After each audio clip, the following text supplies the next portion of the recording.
Welcome back to Week in One. Limpopo's school feeding schemes were in the spotlight this week, with dozens of parents in the province demanding answers after their children fell ill.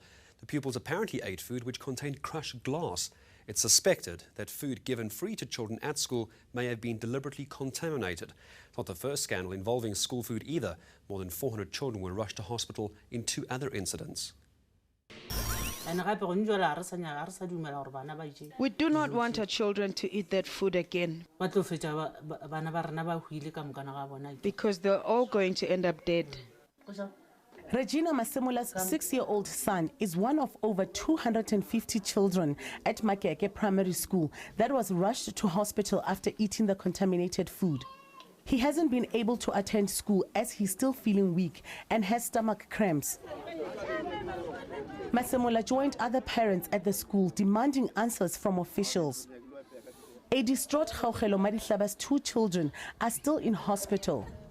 She's terrified they may not make it, and she's adamant someone must be held accountable.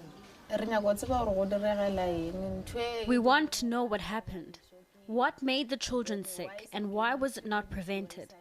Because we heard that other children from another school also got sick. Another pupil is bedridden. Her aunt says officials have been slow to give answers. It's like they're hiding something that we don't know. Maybe they think we will panic or something.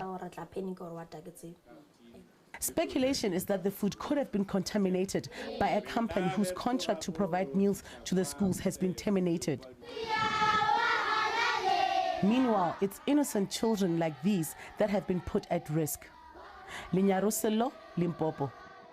The trial of honeymoon murder accused Shireen Dewani continued in Cape Town this past week, but Thursday was a particularly poignant day for the Hindocha family as they marked 4 years since their daughter Annie was murdered in Cape Town. They held a memorial service at the site where her body was found. It was a media frenzy as the family of Annie Dewani arrived in Sinqolamti Street. 4 years on, the Hindochas are no less emotional. Fighting back tears, they lay flowers and photos of Annie at the spot where she was found and burnt incense for her soul to rest in peace. Annie was only 28 years old when she was gunned down in an alleged sinister plot concocted by her husband. The Hindocha family opted not to speak to the media, but offered a brief message of thanks to all those who have supported them. Since you all know, it's 4 years. It's been 4 years since my sister's tragic death. We want to thank all the South African people for your support. She has received many brothers and sisters. You all are our brothers and sisters now. Hopefully, we'll get justice soon. Thank you. Khayelitsha resident Andrea Dondolo lives next to the crime scene. She's been following the case from day one. Dondolo has since planted a tree in Annie's memory. When her blood was spilled, it fell onto the earth and was absorbed by the earth.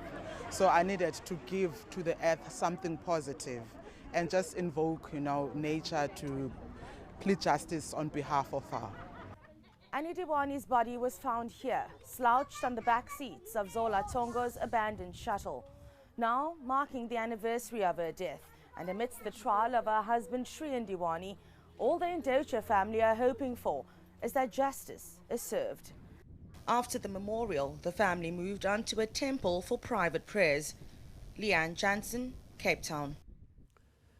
Last Sunday was Remembrance Sunday, where people around the world take time to remember the sacrifices made in World War I. South Africans also fought in that war, and in Johannesburg, tribute was paid to all South Africans who lost their lives in all wars and conflicts since the First World War. The city of Johannesburg recognizing the role played by South African soldiers since World War I. Remembrance Sunday has been commemorated since 1921. It's observed by all Commonwealth countries around the world and recognizes all the Commonwealth dead since the Great War. It was particularly important that we take into account the reality that World War I imposed on the world, and a history of division, a history of segregation, a history of war. And for us it's about saying Let us commemorate those who contributed towards seeking to make the world a better place.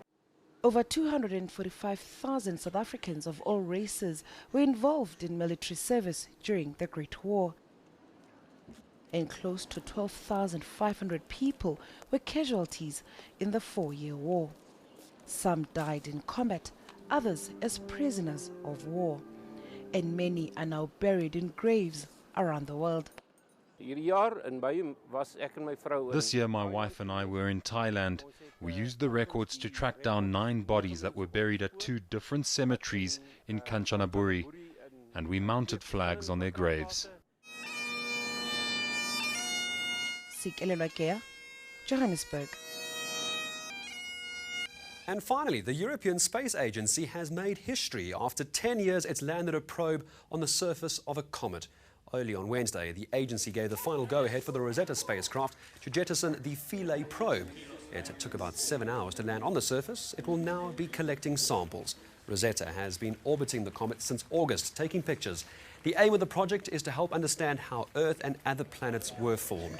It's believed comets may have brought much of the water in our oceans. One local analyst says the mission is a game changer for space exploration. It is believed that a comet seeded the Earth, or comets seeded the Earth many millions of years ago. And comets typically consist of water and hydrogen and nitrogen and oxygen. And those are the components that are needed for life. And that's typically why we would want to investigate those type of things, to understand whether man can one day live out in space. Some comparing it to a fly landing on a bullet. From parliamentary pandemonium to chasing comets, that's your Week in One. I'm Gareth Edwards. Have a great week.